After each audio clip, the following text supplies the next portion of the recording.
بسم الله الرحمن الرحيم.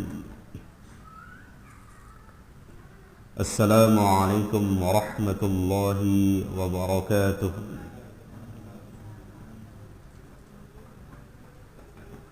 إن الحمد لله نحمده ونستعينه ونستغفره ونعوذ بالله من شرور أنفسنا وسيئات أعمالنا. من يهده الله فلا مضل له ومن يضلله فلا هادي له. أشهد أن لا إله إلا الله وحده لا شريك له، وأشهد أن محمدا عبده ورسوله وحبيبه وخليله، ولا نبي ولا رسول بعده. يا أيها الذين آمنوا اتقوا الله حق تقاته ولا تموتن إلا وأنتم مسلمون. أما بعد، معاشر المسلمين والmuslimat rahimani wa rahimakumullah. Alhamdulillah, kembali kita bersyukur kepada Allah Subhanahu wa ta'ala atas limpahan rahmat dan karunia yang terus menerus Allah berikan kepada kita. Di antara rahmat dan karunia yang Allah berikan kepada kita, kembali Allah kumpulkan kita di majlis ilmu yang mulia ini. Majlis yang mengingatkan kepada kita tentang kewajiban-kewajiban kita sebagai hamba kepada Allah Rabbul Izzati wal Jalalah. Majlis yang mengingatkan kepada kita tentang kehidupan dunia dan kehidupan akhirat yang merupakan khairun wa abqa. Kehidupan akhirat itu adalah kehidupan yang lebih baik dan lebih kekal. Di mana kita diingatkan kehidupan akhirat? Di majlis ilmu. Majlis yang mengingatkan kepada kita tentang perkara-perkara hukum syariat yang telah Allah turunkan kepada kita, di mana kita mempelajari syariat Allah di majlis ilmu. Dan banyak lagi, bahkan majlis ilmu mengingatkan kepada kita tentang takutnya kita kepada Allah, yang merupakan puncak dari ilmu.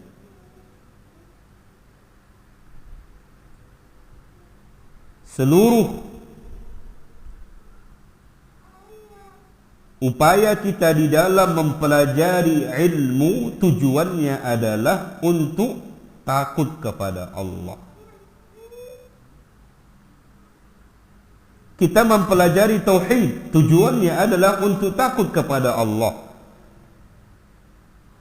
Kita mempelajari tafsir tujuannya adalah untuk takut kepada Allah. Kita mempelajari hadis tujuannya adalah untuk takut kepada Allah. Dan banyak dari cabang-cabang ilmu.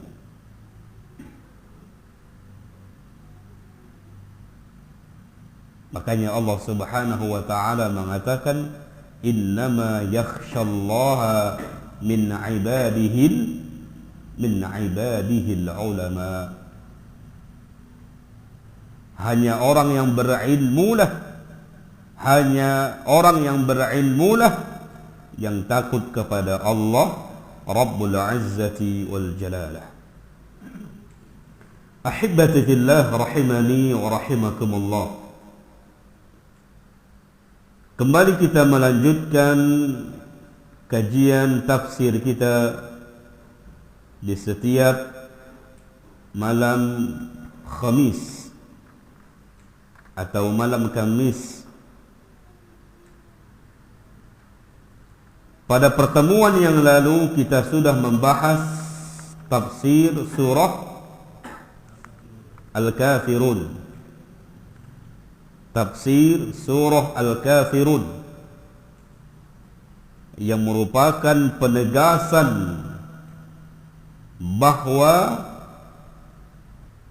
agama yang satu-satunya yang diperintahkan oleh Allah kepada Rasul dan manusia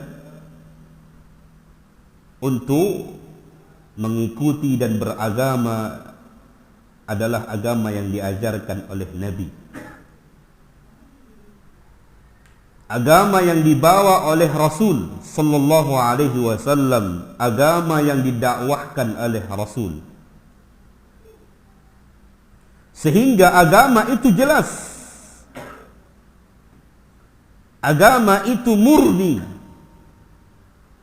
Mulai dari isi dari agama itu sampai kepada cara menunaikannya, cara cara mengamalkannya, cara menyembah Allah.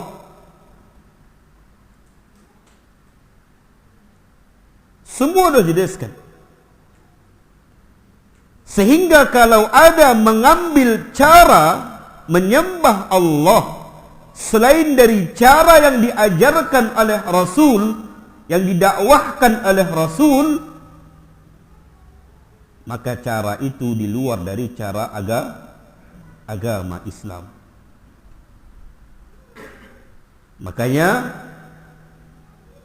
Allah Subhanahu wa taala mengatakan, "Qul," katakan wahai Muhammad.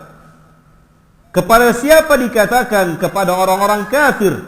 Ya ayyuhal kafirun, wahai orang-orang kafir. Berarti selain dari beragamakan Islam, selain dari beragamakan Islam,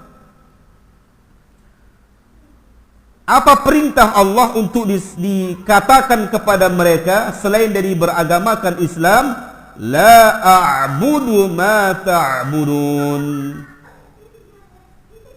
Tidaklah aku beribadah tidaklah aku menyembah apa yang kalian sembah. Wala antum 'abiduna ma a'bud. Dan tidaklah kalian menyembah apa yang aku sembah. Wala ana 'abidum ma 'abadtum. Ini menunjukkan akan datang. Kalau di ayat yang kedua dan ketiga disebutkan di dalam tafsir Al-Imam Al-Qurtubi, la a'budu ma ta'budun, tidaklah aku menyembah apa yang kalian sembah dari dulu. Dari dulu. Masa yang telah lalu. Dari dulu pun Rasul tidak menyembah apa yang kalian sembah. Ini jawaban ketika orang kafir Quraisy menawarkan 1 tahun kami menyembah atau mengikuti ritual agamamu, dan 1 tahun engkau wahai Muhammad mengikuti ritual agama kami. Apa yang engkau sembah kami akan sembah dalam 1 tahun. Apa yang kami sembah engkau juga akan menyembah 1 tahun akan datang. Maka jawaban Rasul yang merupakan perintah atau yang merupakan jawaban dari Allah, wahyu dari Allah, la a'budu ma ta'budun. Dari dulu aku tidak pernah menyembah apa yang kalian sembah. Wala antum 'abiduna ma a'bud. Dan dari dulu pun kalian takkan tidak menyembah apa yang aku sembah. Dari dulu.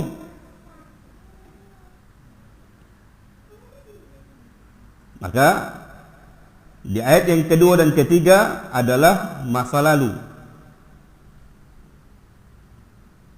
Wala ana 'abidum ma 'abadtum. Dan akan datang pun, di ayat yang kedua ketiga, dulu. Dari dulu tak akan ku sembah apa yang kalian sembah. Demikian juga kalian, dari dulu kalian tidak menyembah apa yang aku sembah. Di ayat yang keempat dan kelima, wala ana 'abidum ma 'abadtum. Dan akan datang pun dan seterusnya sampai wafat, aku tak akan menyembah apa yang kalian sembah. Demikian juga wala antum 'abiduna ma a'bud. Akan datang pun sampai hari kiamat pun, sampai mati pun, kalian takkan mau menyembah apa yang kami sembah. Ini menunjukkan menyembah Allah sampai kapan? Sampai mati. Wa'bud rabbaka hatta ya'tiyakal yaqin. Menyembah Allah sampai mati. Mulai dari dulu sampai akan datang pun Allah tetap sesembahan kita. Maka disebutkan mulai dari ayat kedua sampai ketiga yang telah lalu. Kemudian 4 dan kelima akan datang. Jadi sesembahan dari dulu sampai akan datang tetap tidak pernah menyembah selain dari Allah. Yang lebih unik lagi, yang lebih indah lagi, penjelasan para ulama, hikmah di balik berulangnya ayat ini. Ya kan Pak, berulang-ulang ini kan? Sampai terkadang lupa menutupnya lakum dinukum waliyadin. Lakum dinukum waliyadin, karena berulang terus.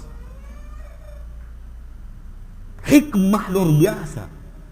Walaupun ayat itu berulang-ulang, tetapi hakikat maknanya itu berbeda.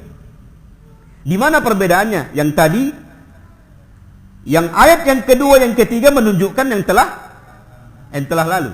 Menunjukkan mulai kapan, mulai Rasul, mulai diutus, bahkan sebelum diutus, pernah nggak Nabi menyembah apa yang disembah oleh mereka? Pernah.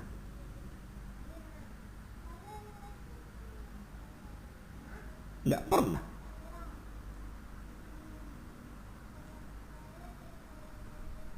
Dan mereka pun, orang-orang kafir Quraisy yang mereka tidak masuk ke dalam Islam, apakah mereka menyembah apa yang disembah oleh Rasulullah? Tidak juga. Jadi ini menunjukkan dari dulu sampai akan datang pun tetap sesembahannya adalah satu. Kalau dia orang kafir Quraisy tetap menyembah patung. Kalau dia umat Islam atau Rasulullah menyembah Allah. Yang kedua,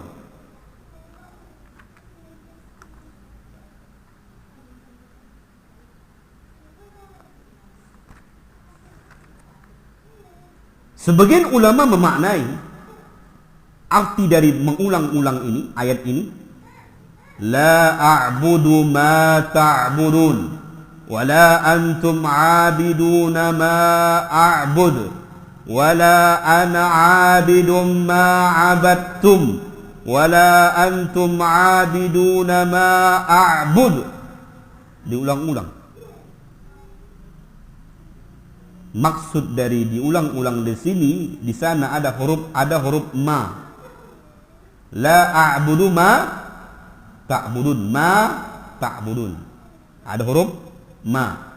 Demikian juga di ayat ketiga, wala antum 'abiduna ma a'bud. Ada huruf mim di sana. Mim pakai alif. Disebutkan dalam tafsir Al-Imam Qurtubi bahwa mim di situ menjelaskan adalah mim al-masdariyah. Mim al-masdariyah artinya adalah ritual bagaimana cara menyembah. Ya, luar biasa. Jadi cara la a'budu ma ta'budun wa la antum 'abiduna ma a'bud. Cara kami menyembah Allah, kalian tidak akan mau mengikutinya. Dan cara kalian menyembah patung kalian, kami tidak akan mau. Jadi ini menunjukkan cara masing-masing jelas. Bagaimana umat Islam caranya menyembah Allah jelas. Dan bagaimana orang kafir cara menyembah Tuhan mereka jelas. Ada nggak persamaan? Nggak ada persamaan.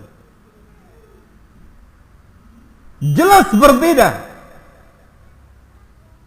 Sehingga tidak boleh mengikuti cara menyembah mereka. Tidak boleh mengikuti cara beribadah mereka.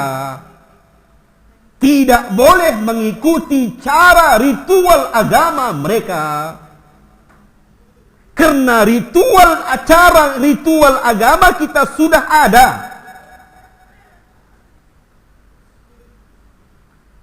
Sudah jelas.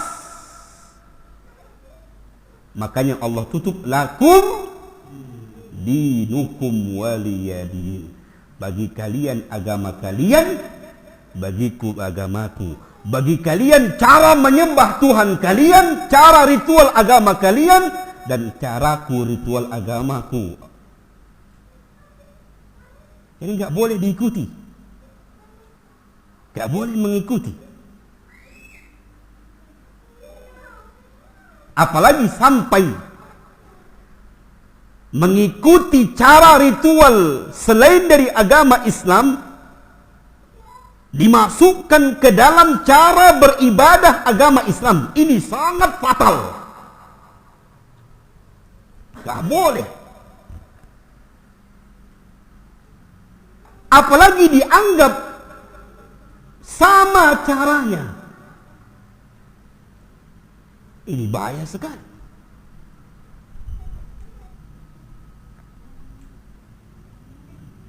Itulah tadi kemarin yang kita sampaikan. Karena terlalu banyak kali syubhat di kepalanya sampai dia mengatakan apapun yang disembah oleh seseorang yang tujuannya adalah Allah, berarti dia mentauhidkan Allah. Berarti dia muslim. Berarti kalau ada orang menyembah matahari, dia muslim. Kenapa? Tujuannya menyembah siapa? Allah. Kalau ada orang menyembah patung, dia muslim. Kenapa? Karena dia tujuannya menyembah Allah. Keliru gak ini? Bukan keliru lagi nih. Udah kuadrat salahnya. Fatal sekali. Kufur. Jahil murakkab kalau dalam bahasa. Kebablasan pintarnya akhirnya kembali ke jahil. Bahaya. Sedangkan para sahabat dahulu, kalau mengingat bagaimana mereka dulu menyembah patung-patung, mereka itu ketawa mereka. Kisah Umar. Kalau mereka jauh dari patung mereka buat patung sendiri. Ada yang membuatnya dari kurma, ada yang membuatnya dari tepung, dibawa itu. Begitu lapar, dia ambil dulu kakinya, makan. Mengingat itu Umar tuh ketawa, senyum, lucu.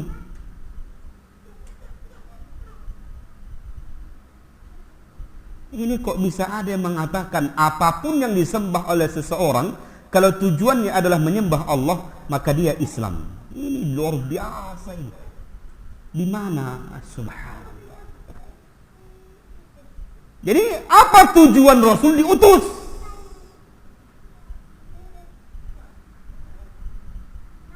Berarti Abu Jahal Muslim, Abu Lahab Muslim. Apa tujuan Rasulullah diutus oleh Allah untuk berdakwah? Di zaman itu siapa yang mereka sembah? Patung atau tidak? Patung yang mereka sembah. Mereka sembah Lata, mereka sembah Hubal. Kalau seandainya sama, apa tujuan Nabi dakwah? Kalau seandainya sama, kenapa Nabi-Nabi ini capek? Subhanallah. Maka hibatulillah, di ayat ini dijelaskan segala ritual menyembah Allah tersendiri bagi umat Islam, segala ritual menyembah selain Allah tersendiri bagi umat selain Allah. Maka jangan diikuti model apapun dia, kalau selain termasuk ritual dari agama mereka, jangan diikuti.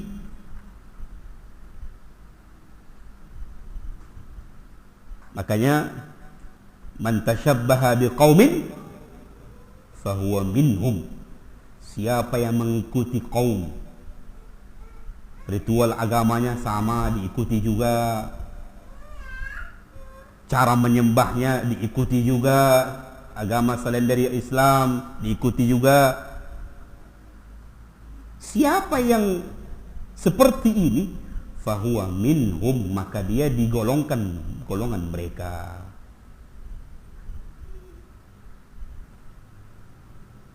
Tidak boleh. Maka jelas punya prinsip. Islam itu punya prinsip.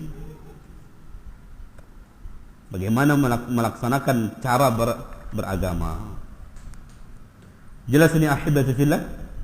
Baik, maka lakum dinukum waliyadin, bagi kalian agama kalian, bagiku agamaku. Maka seluruh berkaitan tentang agama, seluruh berkaitan tentang ritual agama kalian bagi kalian, dan seluruh berkaitan tentang ritual agamaku bagiku.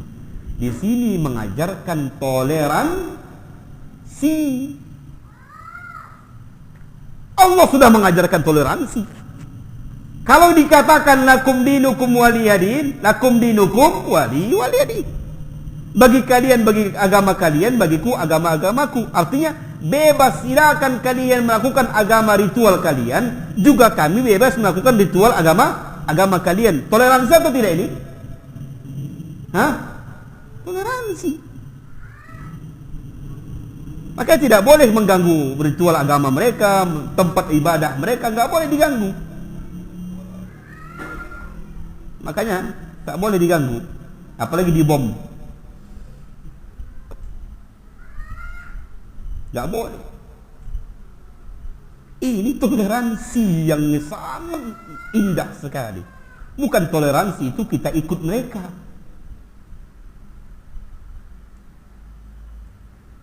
Subhanallah. Terkadang kita membaca yang luar biasa. Ada berita di sebuah kota, anak-anak pesantren diperintahkan untuk membersihkan gereja.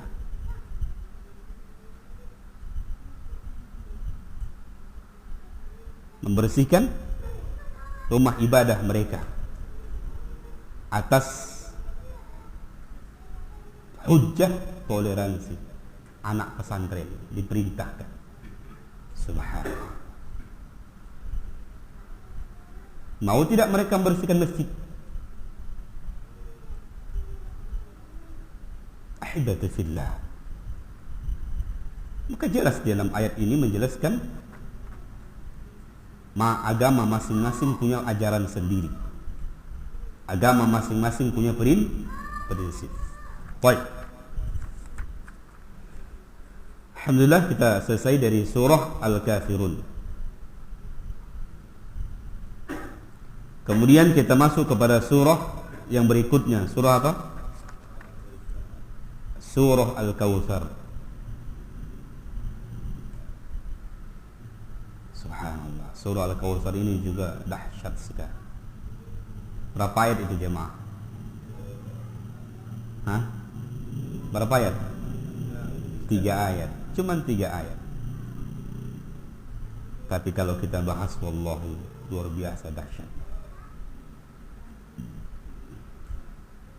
Baik.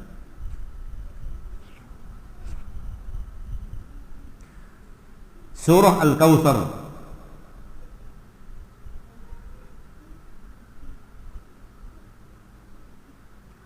Surah Al-Kautsar ini masih digolongkan surah Makkiyah, menunjukkan surah ini turun sebelum hijrah.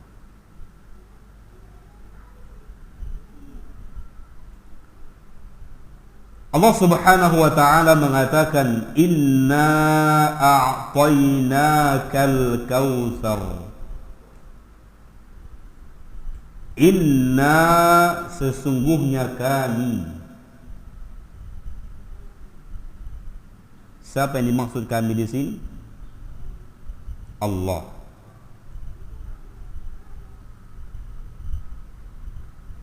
Kenapa Allah menyebut nama kami?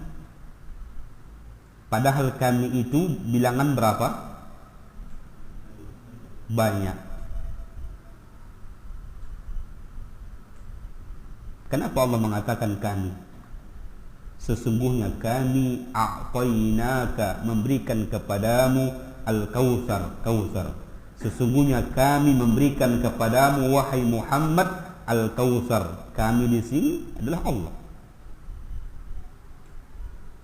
Kenapa mengatasnamakan Allah yang Maha Esa tetapi memakai kalimat kami? Itu karena kalimat kami maha sopan santun, maha lemah lembut.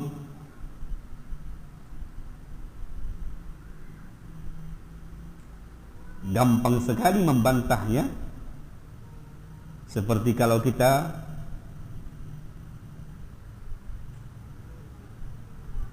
pidato perwakilan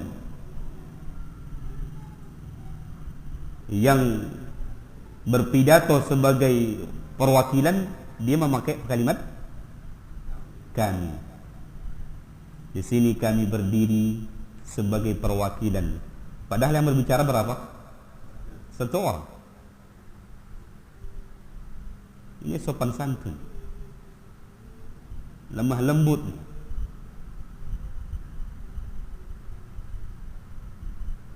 Sebagian ulama mengartikan kami ikut dengan para malaikat, akan tetapi malaikat itu bekerja, malaikat itu bergerak atas perintah siapa? Allah. Atas perintah Allah. Sesungguhnya kami memberikan kepadamu wahai Muhammad al-Kautsar. Apa itu Al-Kautsar?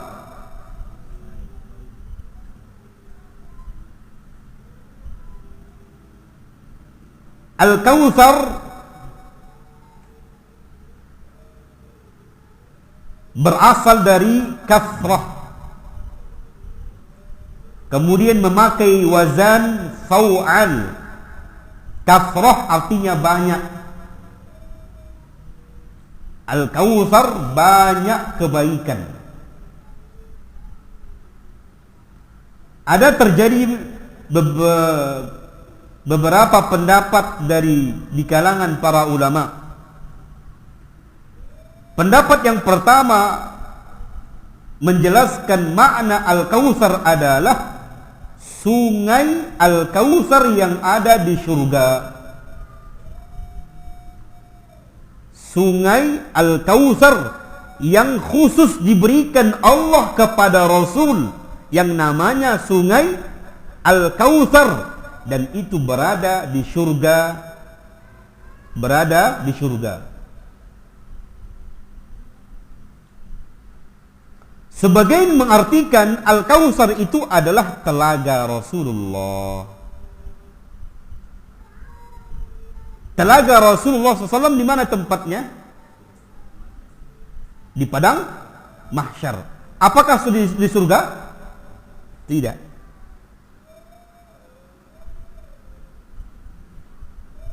Sehingga berbeda antara sungai yang di surga dengan telaga. Paham ini? Sebagian mengartikan Al-Kautsar di sini adalah sungai yang ada di dalam surga yang dikhususkan untuk Rasul. Diberikan oleh Rasul, diberikan oleh Allah kepada Rasul. Khusus. Yang nama sungai itu Al-Kautsar, yang banyak kebaikan di dalam sungai itu. Sebagian ulama mengatakan Al-Kautsar di sini adalah haud, telaga Rasulullah. Telaga Rasulullah itu berada di padang mahsyar, belum surga.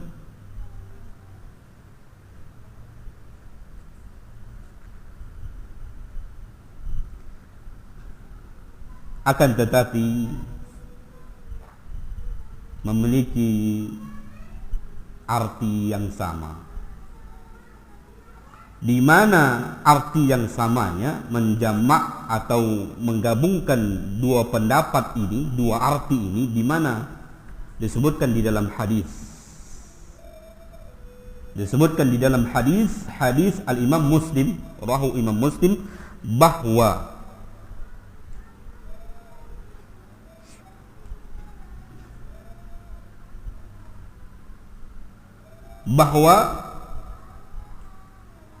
saluran air yang di telaga Rasulullah di padang mahsyar itu salurannya dari surga, dari Al-Kautsar, sungai Al-Kautsar yang ada di surga. Sehingga sungai yang di telaga Rasulullah adalah bersumber dari sungai yang ada di dalam surga. Bisa dipahami ini? Sehingga artinya sama. Airnya sama. Walaupun tempatnya berbeda, karena surga dengan padang mahsyar berbeda. Walaupun tempatnya berbeda, haud, telaga Rasulullah yang ada di padang mahsyar itu airnya, sungainya bersumber dari Al-Kautsar, sungai yang ada di dalam surga yang diberikan Allah khusus kepada Rasul. Berarti sama nggak ini? Sama. Itu disebutkan di dalam hadis Imam Muslim.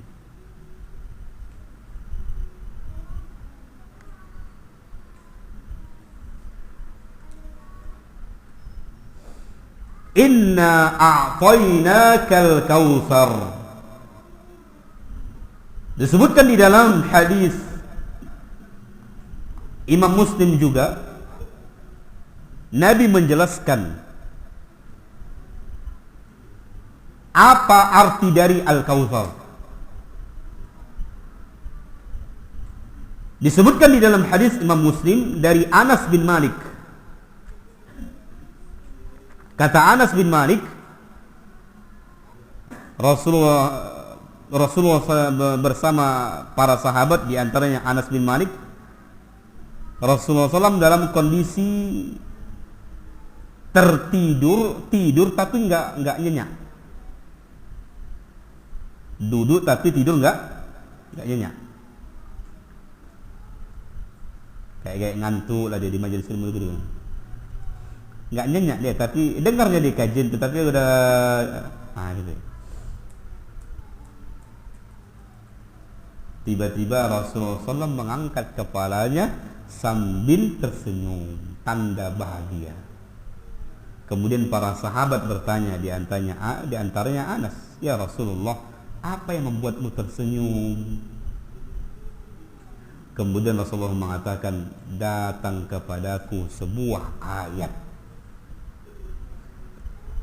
Datang kepadaku sebuah surah. Surah ini yang turun. Inna a'tainakal kautsar. Fasalli li rabbika wanhar. Inna syani'aka huwal abtar." Sesungguhnya kami berikan kepadamu al-kautsar. Kemudian Nabi menjawab, Nabi bertanya, "Tahukah kalian apa al-kautsar?" Berarti Rasul yang menjelaskan makna dari al-kautsar. Tahukah kalian apa itu al-kautsar? Maka jawaban para sahabat, Allah dan Rasulnya lebih mengetahui. Kemudian Rasulullah SAW mengatakan, "Fa innahu nahrun wa'adanihi Rabbi azza wa jal alaihi khairun kathir huwa hawdun taridu alaihi ummati yawmal qiyamah." Kata Rasulullah SAW, al-kautsar itu adalah nahrun, sebuah sungai.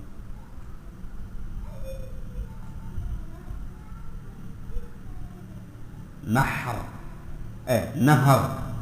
pakai H besar, jangan H kecil, berubah arti. Nahrun, sebuah sungai, wa'adanihi, yang Allah menjanjikan kepadaku, wa'adanihi Rabbi azza wa jalla alaihi, sebuah sungai yang Allah menjanjikannya kepadaku, alaihi khairun katsir, yang pada sungai itu banyak keutamaan, banyak kemuliaan, banyak kebaikan. Huwa haudun, dia adalah telaga. Berarti telaga Rasulullah. Taridu alaihi ummati yaumal qiyamah, sebagian umatku atau di antara umatku nanti ada yang ditolak dari telaga itu.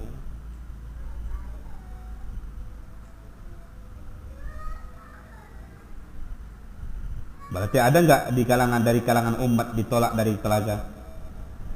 Ada jemaah. Siapa yang mengatakan itu? Rasul dalam hadis Imam Muslim. Taridu alaihi ummati yaumal qiyamah, yang ada di antara umatku nanti ditolak dari telaga. Ketika mereka mendekati telaga, ditolak.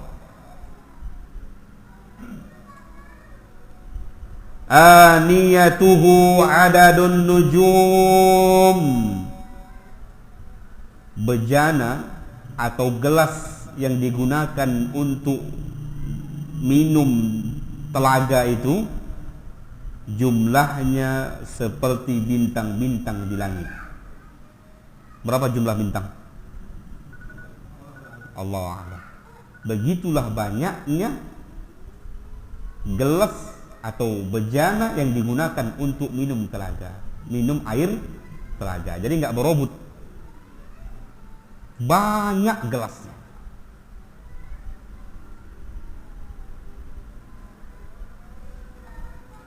Udah ya azannya Isya. Baik, kita Isya dulu. InsyaAllah setelah Isya kita lanjut InsyaAllah. وصلى الله على نبينا محمد وعلى آله وصحبه أجمعين. والسلام عليكم ورحمة الله وبركاته. السلام عليكم ورحمة الله وبركاته. الحمد لله رب العالمين، والصلاة والسلام على أشرف الأنبياء والمرسلين وعلى آله وصحبه أجمعين. أحبتي في الله رحمني ورحمكم الله.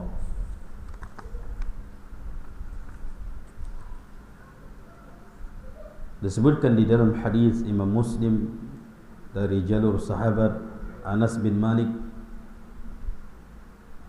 di mana riwayat ini menjelaskan mentafsir Nabi SAW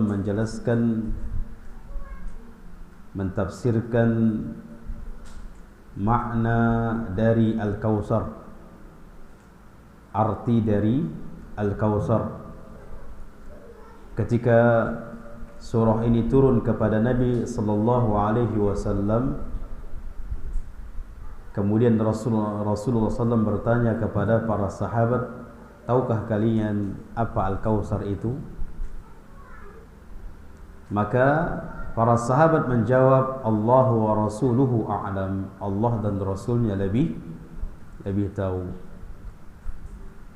Maka Rasulullah sallallahu alaihi wasallam mengatakan, fa innahu nahrun, sesungguhnya Al-Kautsar itu adalah sebuah sungai.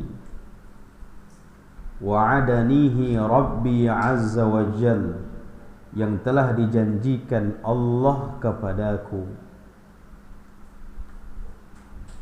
Alaihi khairun katsir, yang pada sungai itu banyak keutamaan, banyak kebaikan, banyak kenikmatan. Huwa haudun, dia adalah telaga. Maka di dalam hadis ini Rasul mengartikan Al-Kautsar itu adalah telaga yang setiap Nabi memiliki telaga.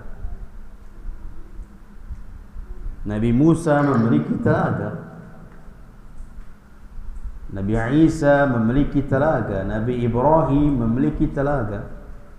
Namun telaga yang paling terbesar dan paling terindah adalah telaga Rasul sallallahu alaihi wasallam, yang bahkan ahibati fillah disebutkan di dalam hadis Imam Al-Bukhari, Nabi yang menunggu kita di telaga. Siapa yang menunggu? Rasul. Ana faratukum 'alal haud, aku menanti kalian di telaga. Sebuah kemuliaan bagi umat yang punya telaga menanti kita.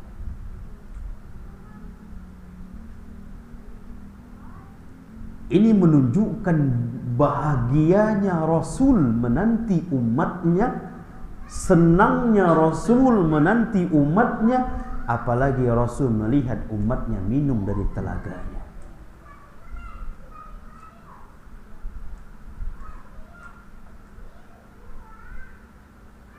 Aku yang mendahului kalian di telaga.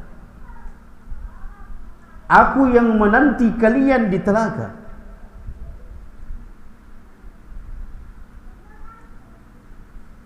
Namun ahibati fillah, banyak riwayat menjelaskan ada di antara umat Rasul yang diusir dari telaga. Ahibati fillah, begitu kita bangkit dari alam barzakh, alam kubur, mereka kita merasakan dahaga yang luar biasa. Itu baru bangkit. merasakan dahaga haus luar biasa.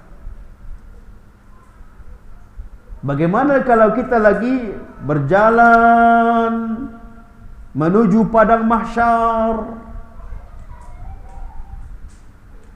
belum lagi kita menunggu beribu tahun di padang mahsyar dalam keadaan haus, maka sebuah luar biasa nikmatnya ada telaga Nabi di sana. Di saat kita merasakan haus, maka berbondong-bondong kita mendatangi telaga itu untuk meminum airnya. Akan tetapi ahibati fillah, coba bayangkan kita ada di antara umat Rasul. Umat Rasul sendiri mengatakan umatku.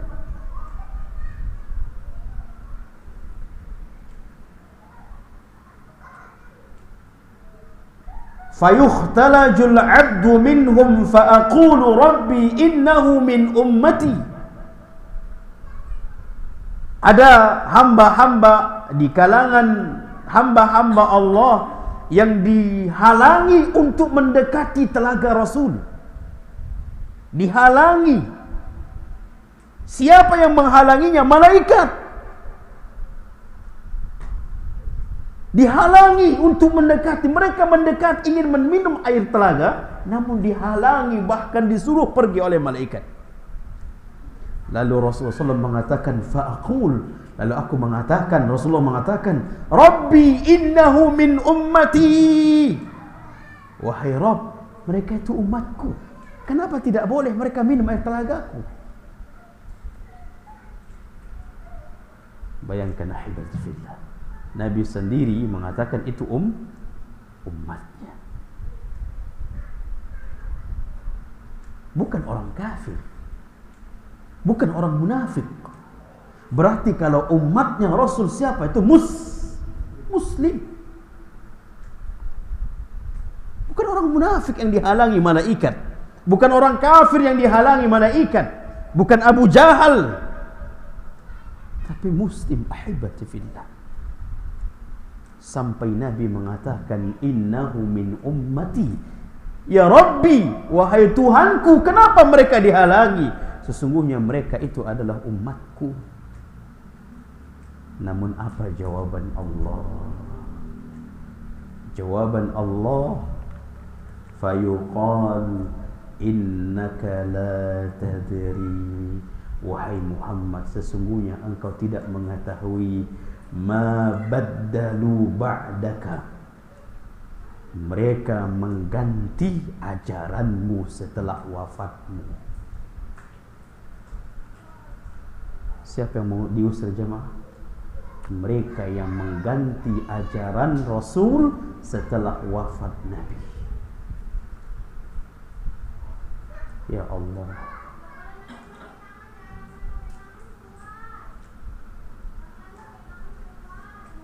mereka tidak mengajar, mereka tidak mengamalkan apa yang murni dari Rasul, malah mengganti permasalahan-permasalahan agama.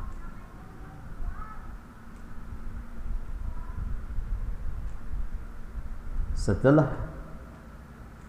Rasul mendapatkan jawaban itu, apa kata Rasul sallallahu alaihi wasallam? Fa'aqulu suhqan suhqan. Ini lebih menyedihkan lagi. Sudahlah orang ini mendekati mau minum karena merasakan haus. Begitu mereka melihat manusia berbondong-bondong minum air, lalu mereka ini pun ikut ingin minum karena merasakan haus. Namun mereka ini dihalangi oleh malaikat. Kemudian Rasul tidak tahu itu. Kenapa? Apa penyebabnya dihalangi? Maka Rasul bertanya, kemudian jawaban yang sangat mengkagetkan Rasul. Wahai Muhammad, innaka la tadri ma baddalu ba'dak. Sungguhnya mereka itu mengganti. Subhanallah. setelah wafatnya.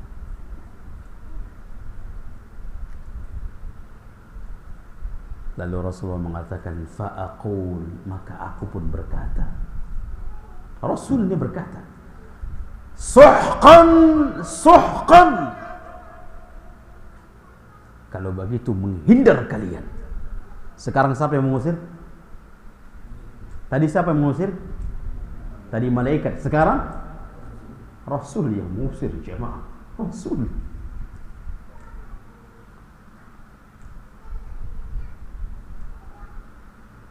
Padahal tadi dia berharap umatnya itu minum telaganya.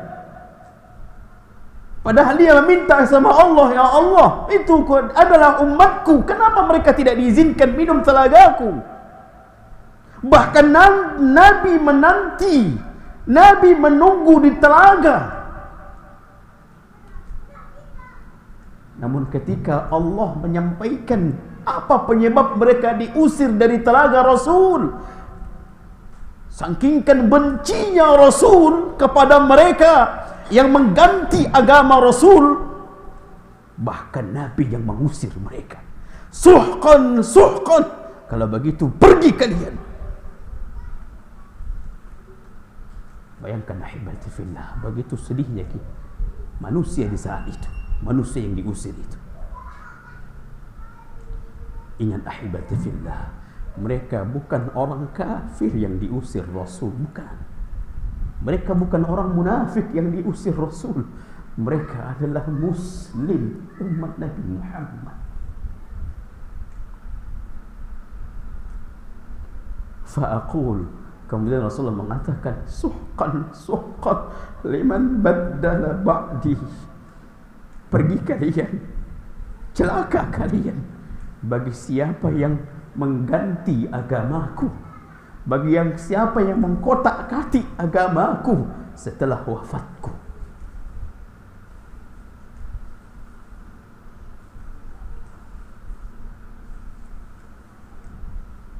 Berarti mereka tidak mencicipi air telaga Rasul sallallahu alaihi wasallam. Padahal Rasulullah SAW mengatakan, man syariba minhu lam yazma.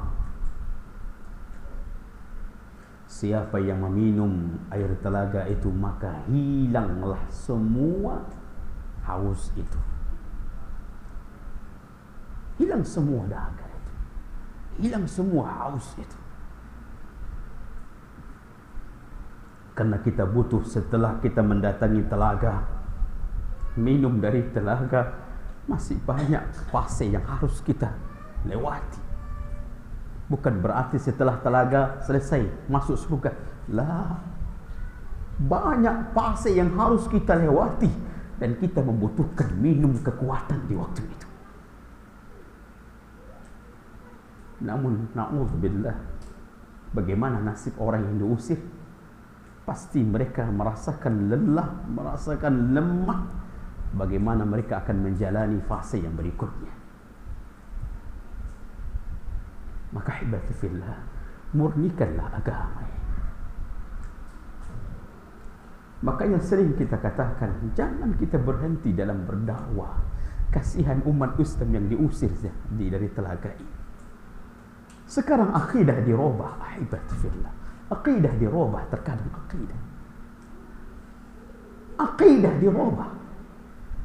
Keyakinan dirubah, keimanan dirubah.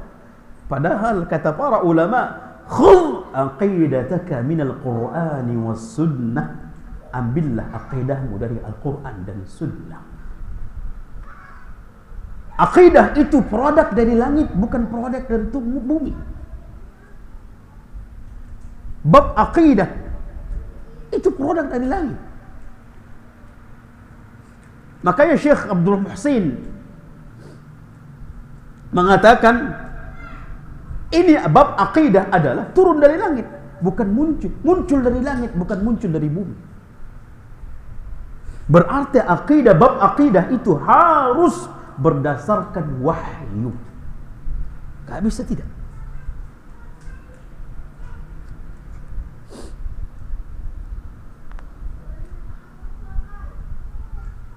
Qadariyah Kelompok Qadariyah mengkotak-katik akidah tentang bab takdir. Kelompok Jabariyah kebalikan dari Qadariyah, mengkotak-katik.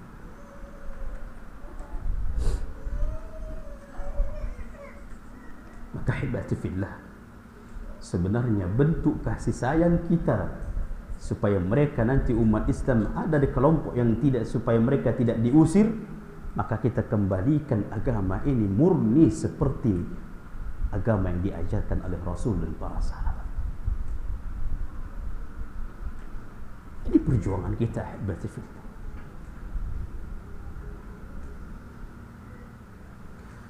Naam, walaupun mereka tidak, ketika mereka diusir bukan berarti mereka masuk neraka, bukan.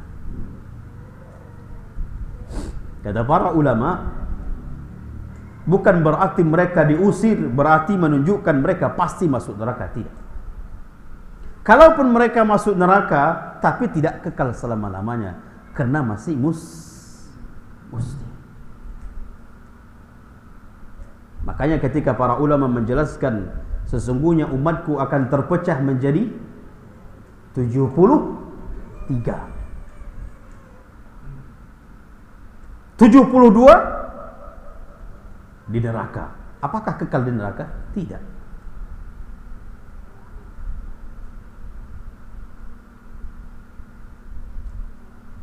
Tidak kekal. Makanya sangat keliru mengatakan kalau mereka kekal selama-lamanya. Tidak. Ini kelompok Khawarij. Karena masih muslim.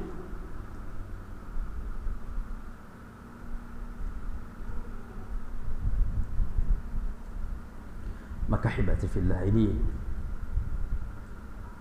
hadis meriwayatkan, maka hadis ini menjadi motivasi bagi kita untuk teruslah mengikuti sunnah Nabi. Jangan pernah meninggalkan sunnah Nabi.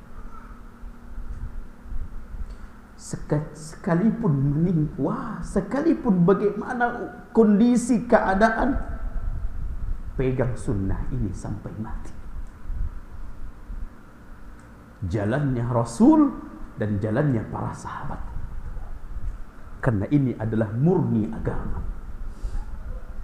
Selain dari mengikuti Rasul dan para sahabat, berarti sudah tidak murni lagi di dalam berjalan di atas agama itu.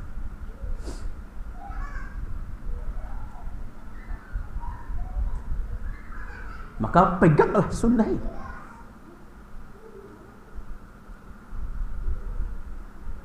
Terkadang kita sangat, kenapa mereka padahal sudah mengetahui sunnah Nabi tapi tidak mau mengikutinya? Kenapa? Bahkan ketika mereka mengetahui malah kembali menghilangkan atau meninggalkan sunnah. Subhanallah. Maka istiqamah kita ini hadis yang luar biasa, menjadi motivasi bagi kita untuk istiqamah di atas sunnah Nabi. Di istiqamah di atas kemurnian agama yang diajarkan oleh Rasul dan para sahabat. Ahibati fillah rahimani wa rahimakumullah. Jadi di dalam hadis bahwa Nabi mentafsirkan, menjelaskan Al-Kautsar itu adalah telaga. Namun dikatakan oleh Al-Imam Ibnu Hajar Al-Asqalani bahwa wa yutlaqu 'ala al-hawdi kautsarun likaunihi yumaddu minhu. Dikatakan telaga Nabi itu juga disebut Al-Kautsar karena airnya berasal dari sungai Al-Kautsar yang ada di dalam surga. Maka kedua-dua atau kedua arti atau kedua makna adalah sama. Kautsar yang dimaksud dengan telaga Nabi dan Kautsar yang dimaksud adalah yang ada di dalam syurga adalah maknanya sama. Sudah kita sampaikan tadi bahwa jumlah gelas atau bejana yang digunakan untuk minum telaga itu adadun nujum, seperti jumlah bintang-bintang yang ada di atas langit. Tidak ada yang tahu berapa jumlah bintang. Begitulah banyaknya gelas-gelas yang digunakan untuk minum telaga nanti.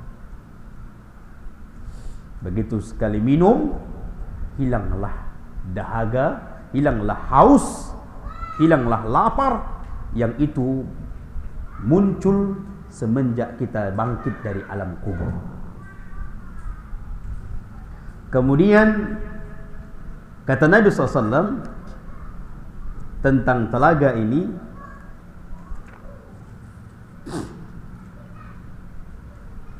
disebutkan dalam hadis Imam Muslim juga bahwa lebarnya telaga Rasul itu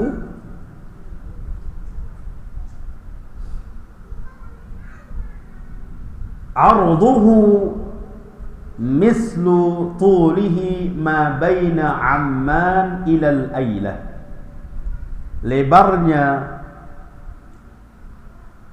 luasnya telaga Rasul itu jarak antara Amman dengan Ailah. Amman dengan Ailah. Tadi kami cari berapa jarak antara Amman dengan Ailah, sekitar 300 sampai 350 km. Begitulah lebar telaga Rasul. Disebutkan dalam riwayat lain, dalam hadis lain dari jalur sahabat Abdullah bin Amr bin As, Nabi mengatakan luasnya telaga Rasul itu sejauh 1 bulan perjalanan. 1 bulan perjalanan. Berapa kilometer ya? Tapi takriban sama. Kemungkinan sama dengan 300 sampai 300 km, 350 km tadi. Kenapa? Karena berapa jarak safar?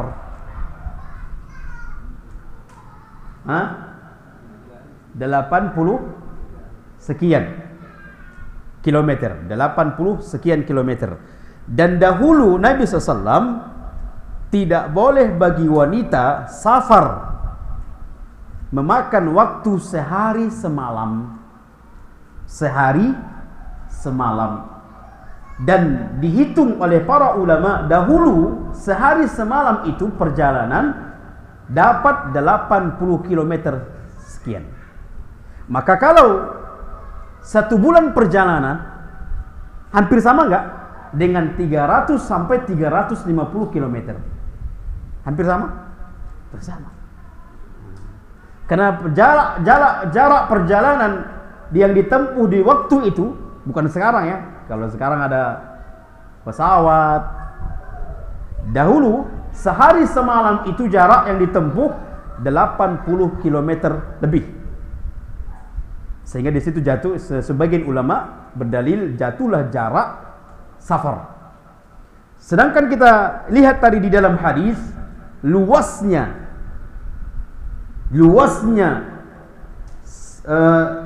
telaga Nabi itu, kata Nabi SAW, baina Amman ila Ailah, luas antara jarak Amman dan Ailah. Tadi ketika kita lihat, rupanya muncul hasilnya berapa jaraknya? Sekitar 300 sampai 350 km. Kemudian dalam hadis lain dari Amr bin As menjelaskan luas dari telaga Rasul itu sejauh perjalanan 1 bulan. Berarti tidak ada yang bertentangan ya. Tidak ada yang bertentangan, insyaallah. Inilah penjelasan dari telaga Rasul sallallahu alaihi wasallam yang juga bermakna Al-Kautsar. Jadi Al-Kautsar itu ada dua. Pertama, sungai yang ada di dalam surga yang diberikan khusus kepada Rasul yang diberikan oleh Allah. Itu sungai Rasul. Dan sungai itu, dari sungai itulah mengalir airnya. Yang kedua adalah Al-Kautsar yang bermakna telaga Rasul yang sumber airnya dari sungai yang ada di dalam surga. Allahu a'lam bis-shawab. Kita cukupkan sampai sini. Insyaallah akan datang kita masuk kepada ayat yang kedua. Fasholli li rabbika wanhar. Ini sebenarnya masalah kurban. Fasholli li rabbika wanhar. Ini masalah tentang salat dan kurban. Maka kurban, salat kurban. Berarti salat di situ maksud salat apa? Salat apa yang diadakan kurban? Salat Idul Adha. Maka sebagian ulama tafsir mentafsirkan fasholli, salatlah untuk Rabbmu karena Rabbmu. Salat di sini maksud adalah Idul Adha, wanhar, dan wajib berkurban. Nanti insyaallah pada pertemuan akan datang kita bahas.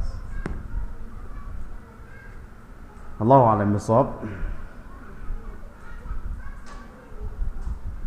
Kita cukupkan ya. Sudah setengah jam 9 ya. Semua yang benar datang dari Allah, yang salah datang dari kami, kurang ilmu dan dari syaitan adatullah. Kami mohon ampun kepada Allah dan mohon maaf kepada seluruh jemaah. Kita tutup dengan doa kafaratul majlis. Subhanakallahumma wa bihamdika asyhadu an la ilaha illa anta astaghfiruka wa atubu ilaik. Akhiru da'wana alhamdulillahi rabbil alamin. Wassalamu alaikum warahmatullahi wabarakatuh.